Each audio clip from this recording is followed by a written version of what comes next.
வீடு காலி பண்ணதுக்கு அப்புறமா நம்ம கீஸை வந்து ப்ராப்பர்ட்டி மேனேஜ்மெண்ட்டில் ரிட்டர்ன் பண்ணும்போது நமக்கு வீடு எப்படி க்ளீனாக கொடுத்தாங்களோ அதேபடி க்ளீனாக கொடுக்கணுங்கிற மாதிரி ரூல்ஸ் போட்டு அதுக்கு வந்து செக்லிஸ்ட்லாம் கொடுத்துருந்தாங்க. நம்ம வந்து எதெல்லாம் க்ளீன் பண்ணணும் அந்த செக்லிஸ்ட்டில் வந்து ஸ்விட்ச் போர்டு மூக்குன்னு இருந்தது. ஸோ எல்லாமே நம்ம க்ளீன் பண்ணி தான் கொடுக்கணும். எம்டி வீடு தானே ஒரு 2 மணி நேரத்தில் முடிச்சிடலாம் அப்படின்னு சொல்லி க்ளீனிங் ஒர்க்கை ஸ்டார்ட் பண்ணியாச்சு.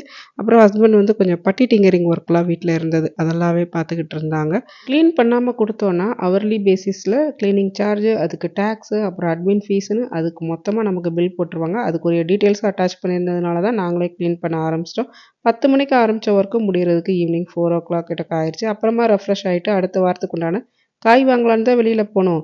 அப்புறமா ரொம்ப டயர்டாக இருந்ததுனால டின்னரை வெளியே முடிச்சாச்சு. எங்களுக்கு பிடிச்ச ஃப்ளேவரில் ரோல்ஸ் ஐஸ்கிரீம். டயர்டாக இருந்தாலும் ஒரு வழியாக ஒர்க்கை முடிச்சிட்டோங்கிற சந்தோஷம் இருந்தது.